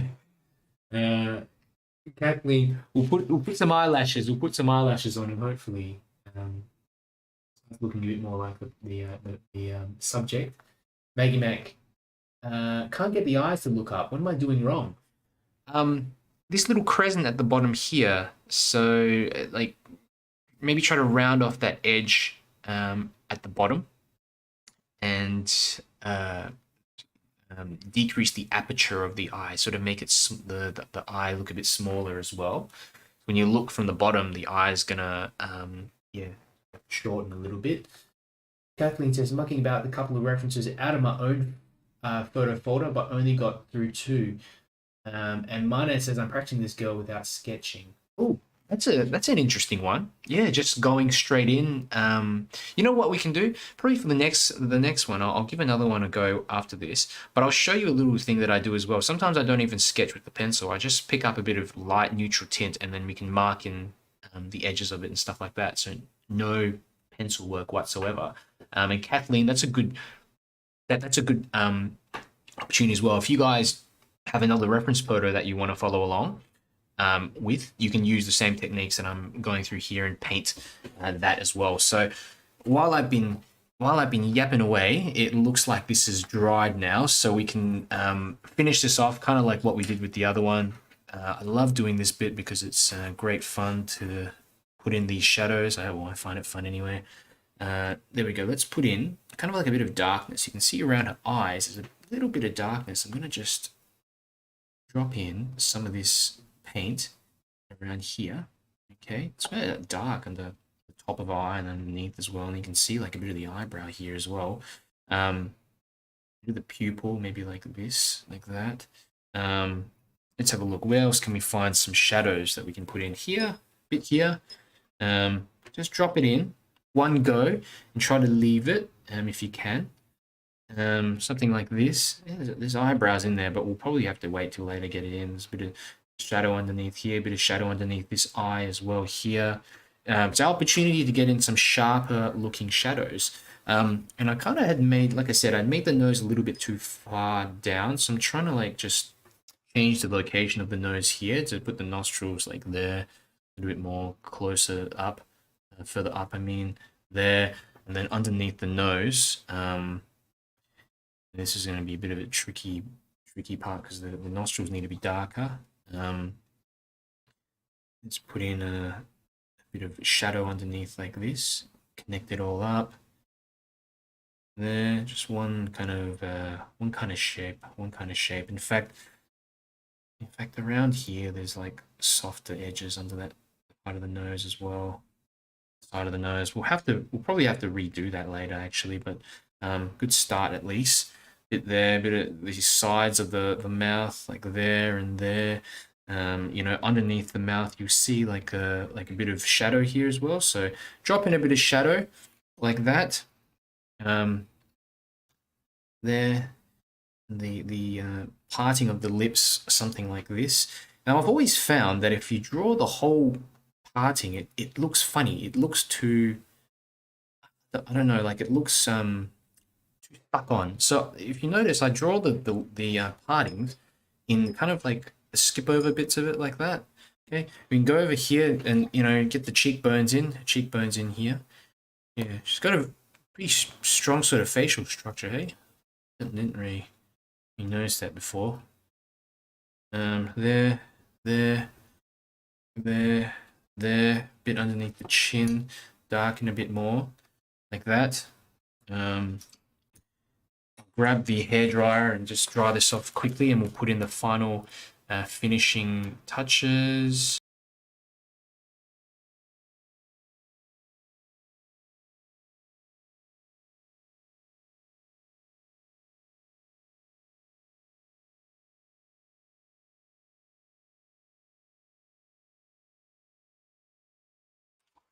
Okay, let's drop in some eyelashes. I've got a smaller round brush.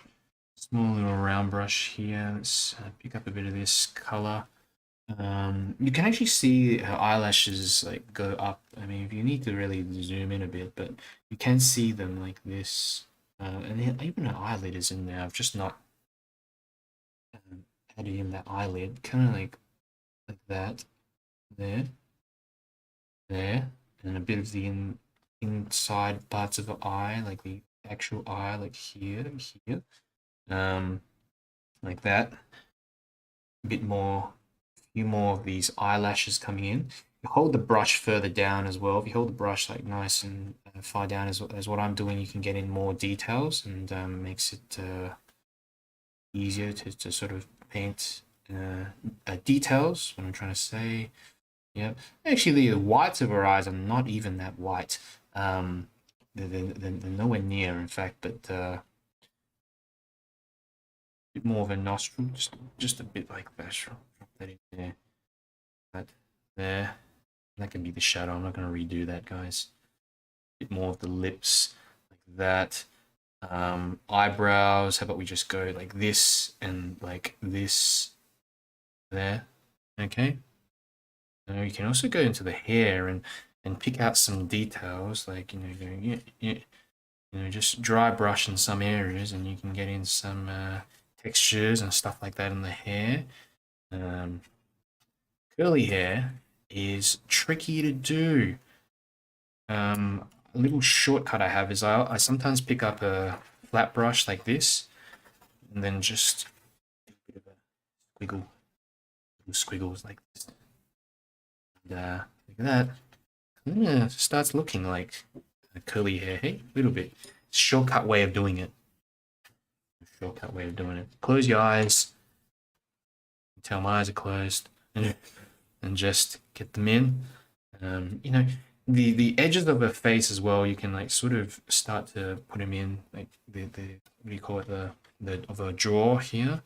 Sort of just outline it a bit more. Dry brush in a few bits and pieces like this. But apart from that, I think we're done. We'll leave it as that.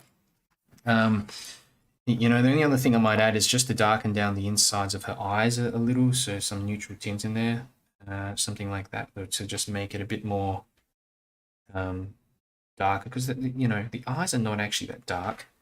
They often like have bits of red, tiny bits of like red in them as well. So on the edges, sometimes on this angle like that, so that will make it look better, hopefully, or no, or not. We can just leave it. So there we go. There's a real quick one, and probably to finish off, let's do a couple, as because that's a really good idea, mine. As like just without actually without actually doing any of the sketching. Just well, we're gonna sketch with the what you call it, the paintbrush. Okay, so turning over, I think that's kind of dried. We'll be okay. Let's find another victim to paint. Okay, let's go with this lady here. Like the angle of her face, like kind of it's tilted on this sort of angle, and kind of a dramatic sort of look, isn't it? Okay, so I hope you guys can see all right. Let's have a go. And it's not something that I do so often, but where is the reference? Okay, little brush, little round brush like that. I'm just gonna mark the center of the page like here, like just to divide up the page or whatever.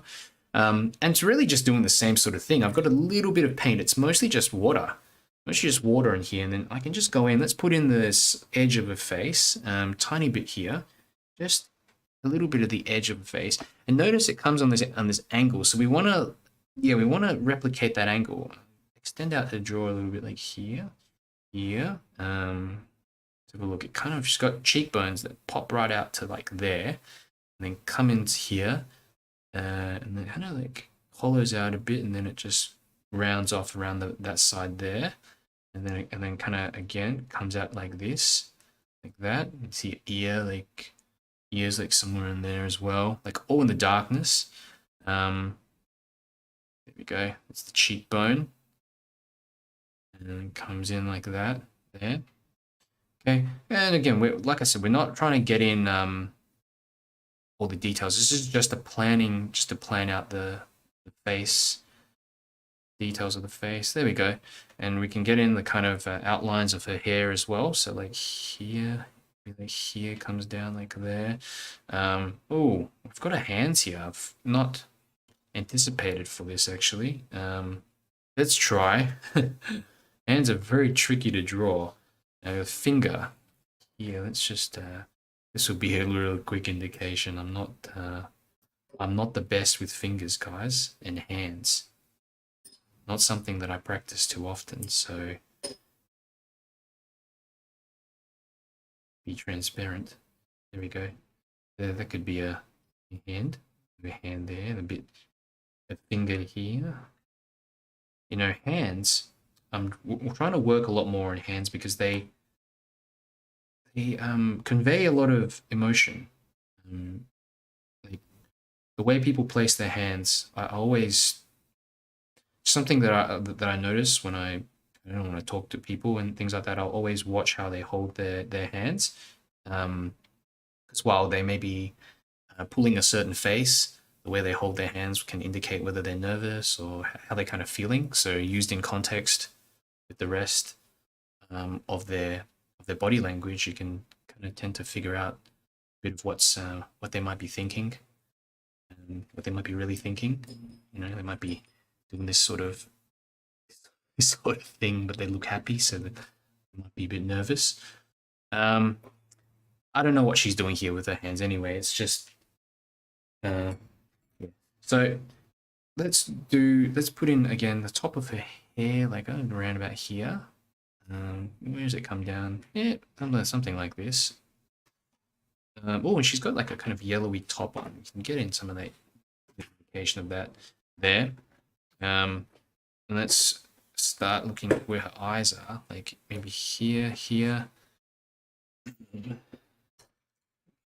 and then here. The distance in between her eyes, we've got to make that more apparent as well. The thing when you're planning out in watercolors like this is that you've got to be careful that you're not you may lose the initial drawing if you're doing it in brush like this, especially if you work in quite strong washes.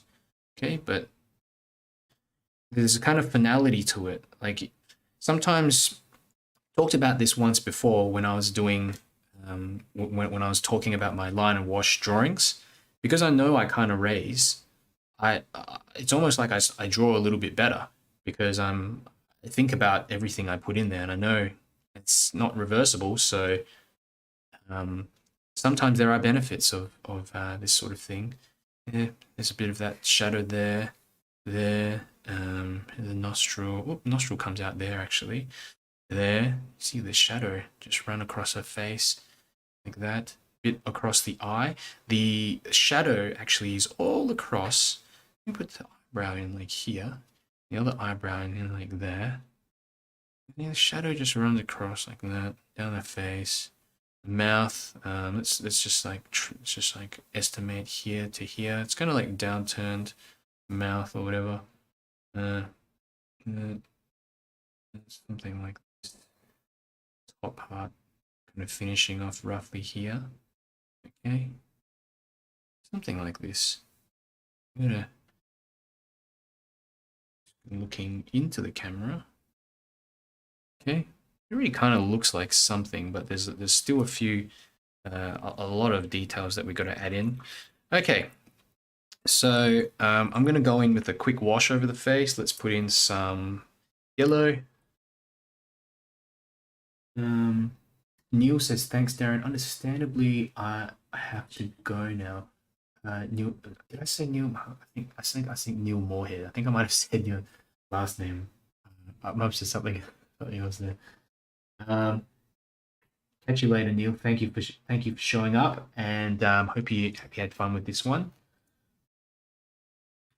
Let me know how you're going, guys. I know there's a few more watching as well, and let me know if you need any help or how you're finding this session in general. Just having a look at what else we've got. I think that's about it. Okay, so let's drop in some paint. This is just some yellow ochre and a bit of red mixed together, very light mix. And you can see that previous wash in there, yeah? And the thing when you're doing portraits with without pencil, or you're painting without a pencil background, I find the paintings just turn out to be a little softer, because you can't see the pencil for one, and I find like a lot of the time you're not really you're focusing a bit more on light. So even here with the lips, I'm starting to notice, you know, with the lips maybe a bit more red in, but I could leave in a little highlight on the left hand side of white. Okay, there, and a bit of red on the right hand side like that. Okay, and just carry this wash down. I don't want to go too dark. It's just so that I can ensure the previous wash is still in there. Can get in the details. Okay, underneath the neck, let's put in a bit of yellow ochre here as well. The hands. This is the interesting part. Almost forgotten about the hands. A little bit of yellow, kind of a bit of sunlight in there, and her top is also yellow, very vibrant sort of yellow. I'm using a Hansa yellow light here for a top. Okay, just a little bit of that in there. Fantastic. We're missing a bit of yellow on her face from the reflection of the light, especially more vibrant yellows. So this is what I'm doing. I'm just dropping a bit of that Hansa, a little bit of Hansa yellow light, and that will mix in and just subdue down a bit, rather than just using that straight up. Of course, we've got her hair, so I'm going to pick up a bit of neutral tint and a bit of brown mixed together. And let's just get in a quick indication of her hair. She's got like a fringe here, isn't it? Like a fringe thing situation. Like that. There. Side like this. You know, start to sort of shape her face a little bit too, like that. A little bit of shaping. Yeah. Bring that down, bring the hair down, and you'll notice also a soft shadow on the right side of her face. Let's drop in a bit of paint and get that in. A little bit of soft shadows there. Even on the nose, you'll see there's like a shadow like there. Let's just indicate that in there. Shadow underneath her lip, like this. This will be certainly a lot softer, the shadows, than it is in the reference photo. Cut around her hands a little bit, indications of her hands anyway. You can even see like there's these little trails of her fingers running through in there. maybe the separations of her fingers, like kind of a bit, just put a bit of darkness in like that. Okay,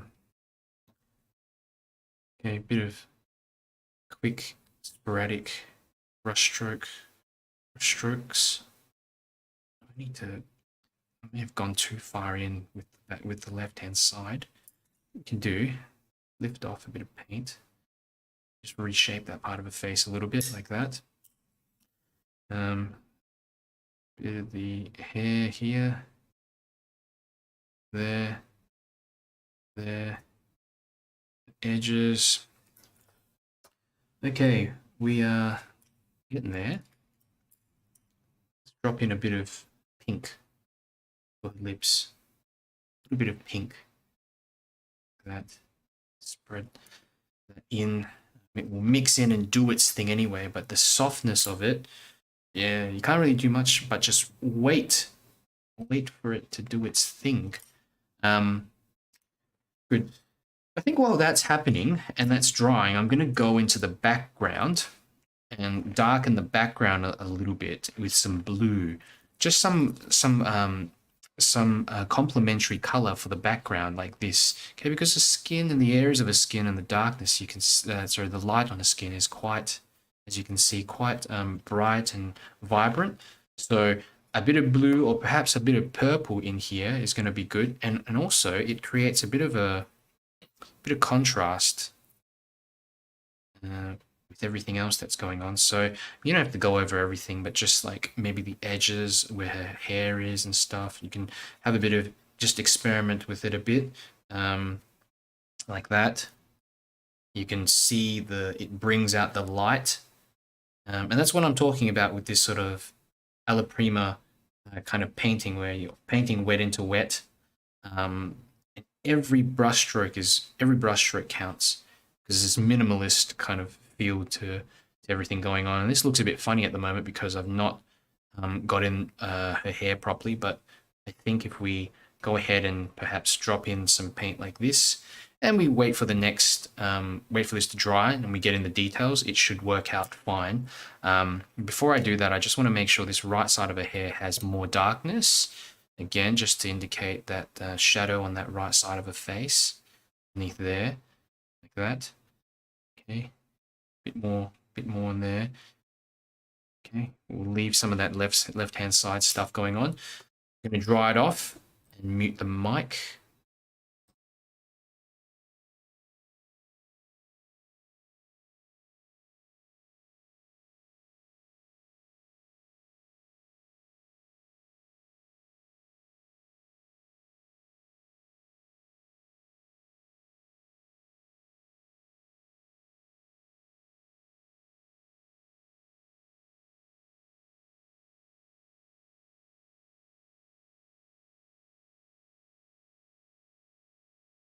Okay, so I mean, it doesn't look like a whole lot at the moment, but we'll finish it off by putting in the final details. I actually quite like this at the moment. It's, the style of it. So again, a bit of detail with the smaller brush. I've got a number 4 round brush, and you can use something similar as well. Let's just go in. Let's just do it. Edges of the eyes here and here. Let's just put that in there. The middle part, center of the eye, the iris, and the pupil. Then let's just get in this sort of section like that, just to eyelid as well. Good. Okay, let's go in left side. Bit of the edge of the eye there, coming in and coming in here as well, and a bit of color for the center of her eye. Notice I sort of just drop it in there and to indicate it. And even here with the eyebrows, we can just go like one brush stroke, you know, like this. Even get in a bit of an indication of the eyebrows. Let's have a look. So she's got some like kind of bluish stuff here. Eyes, makeup there. And let's have a look. Where can we get in some like shadows? Okay, here on the nose, we can get in that sharper shadow. Let's just do it all in one go like this. And of course, the nostrils, like we have to indicate those a little more there, and maybe the bottom of the nose here, nostril here, that. And I can just blend this into this like kind of shadow-like shape here on the right-hand side, a sharper shadow shape like that. That's the nostril, and I just want to mark out the left side of a nose a little bit more like here. Kind of a boundary of that there. Okay, maybe a bit more darkness for that nostril. I can't see it. That. Mouth, we're missing to a mouth. Drop that in here, the edges of the mouth. There. There. Red for the lips, a bit more red. We've lost some of that from before. Why not add some more in while we can here? There. Hit for the bottom. The bottom lip is lighter, actually. So I won't touch that all too much. But however, what I will do is the shadow underneath the lip here. This darker sort of shadow. I think this is important. There. Moving towards that right-hand side. Okay. And the moment it starts looking all right, I'd say just leave it. This shadow is darker on the right-hand side of the face. I'm going to just try to get in a sharper shape for the shadow. Maybe try to soften off some bits of it, but be okay, actually. Chin is like here. And this is the bit of a chin that was kind of like bugging me a bit because there wasn't enough structure in there to indicate the jaw. So I will do a little bit of drawing like here with the brush. Again, the hands are not the best, but okay.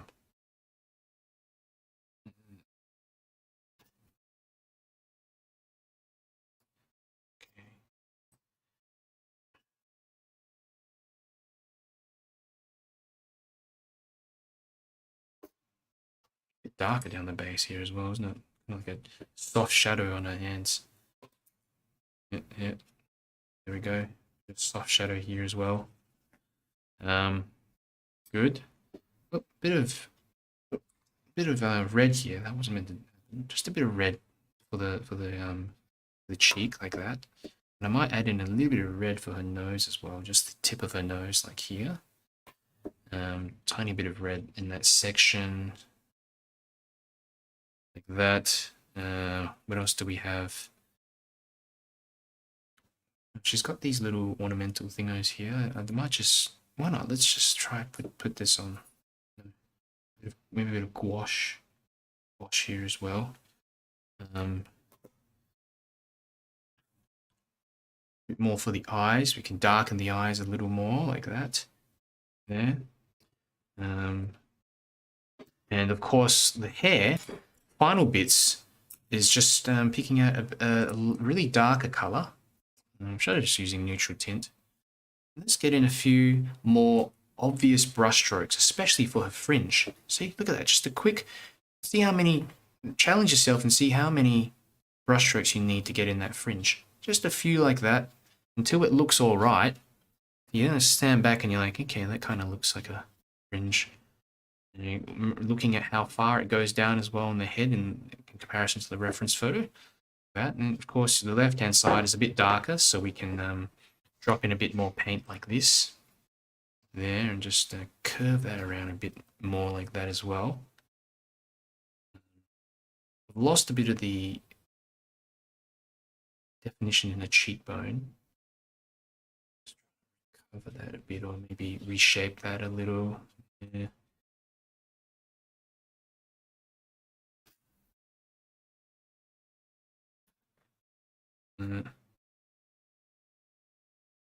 Okay.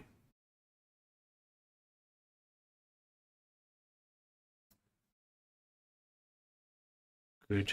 So guys, I think that's about it. I don't have anything else that I feel would really improve this this one here. But as you can see, it looks a lot softer, the details on here, and a bit more yeah, than compared to some of the ones that I'd drawn before. So as I've gone, you'll notice a bit more confident each time, yeah? So sometimes it takes you a few goes like that to get in, and this one's probably done and faster than the others too. So I might end this one unless you guys have any other questions. I had a good time painting these, especially this last one. The last one turned out pretty well. I think they progressively got better as I just got more confident in just dropping in that paint. Sometimes on camera I sort of double question what I'm doing at times, a bit too much, overthink things. But as you can see, it's increased, the confidence has increased over time, getting in especially these sharper shadows where you only need a couple of quick indications of paint there. So let's have a look. I think that's about it. Let me know if you have any final questions, final comments here. I think we got about 30 people all up on Facebook and Facebook and on YouTube together. Belinda's asking, how much time per face? Normally, let me think. It's been about 2 hours. So what's that?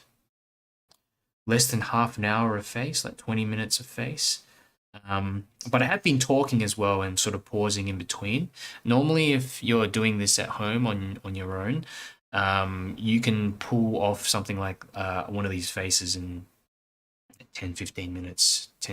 Normally it takes me around that time, sketch in a quick face and paint it. So Maggie Max says, you have given me so much more confidence well in sketching. And now if only I can paint. Yeah. Hey, this is technically painting, Maggie. So, when people think of a painting, it's obviously they think of a more structured process where you're really thinking and you're really getting involved in, planning out each particular step. But sometimes over planning can cause you to become more anxious. And with art and with a lot of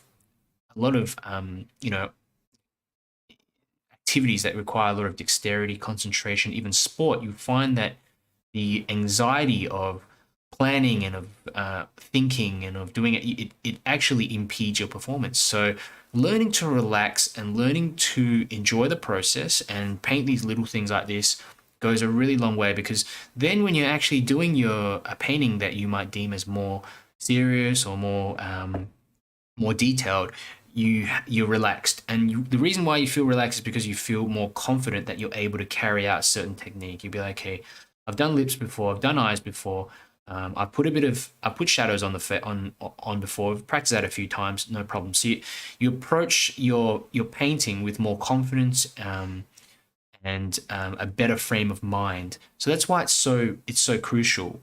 And with a lot of the line and wash stuff I did in the past, I do a really quick sketch before I even stream and get on and do the demonstration, because that would just relax me a little bit, because I can tend to get a bit too detail oriented when I start drawing and I'm focusing on one area too much. Pamela says, good lesson, learned a lot. Thank you, Pamela. Ellen says, thank you for this class. I'm going to miss you. This is start of my weekend. I'll do some of the recordings while you are gone. Can you tell us about your project? Yeah, so I'm basically working on creating a bit of like an online school sort of thing. But what I'll do for all, I will still try to stream, maybe do like a public one, and for patrons as well, because I know Ellen and there's a few others on Patreon. I will do some look at getting in some streams and posting them in there just for some of the members, but I just don't want to preoccupy myself with all of this with too much. So I'm still going to be making classes as well, so you can check, because I've actually uploaded a new portrait painting class on painting skin tones. If you check on Patreon as well, it's in there. and you might find that helpful for those of you who are learning portraiture. So Manes says, I love this practice. It was a great session. Thank you so much, Darren. Thank you, Manes, and thank you for coming along. Maggie says, have a great weekend, Darren. Weather is awesome in Melbourne. Thank you. It is. It's a nice day, isn't it? Fantastic. Just having a look through. Maggie Marcus says, love the class. Hope to work on some of the portraits later. Yep, it'll be recorded and available for you. Robin Nadeka says, great lesson. Thank you. And I think that's about it. So yeah, one of the things I want to do as well is I want to have maybe plan out a series of workshops that are a bit longer. So I'm talking about maybe over a 3-week period, having three workshops and covering a topic in a lot more detail. So yeah, I'm hoping to get a few more opinions and stuff from you guys as well. I've posted a poll in the group, in the Facebook group, and also on both Facebook groups, so you can have a look. And if you're looking for a bit more, some more content and a bit more, help, check out the links. I've got my Patreon in the links. I've also got a few other links to my courses and things like that will really help you progress in your watercolors quickly. So, got a donation. Let me just move this photo. Kathleen, thank you, Kathleen, for the coffees, and I'm glad you enjoyed yourself. You wrote something before. I can't remember what you were using. You said, yeah, you're using a couple of your own references. So post them in the group, but it'd be interesting to see what you came up with, and by following this process. So thank you all for coming along. It was good feedback from all you guys, and I'm glad you had fun as well. And I will catch you all soon.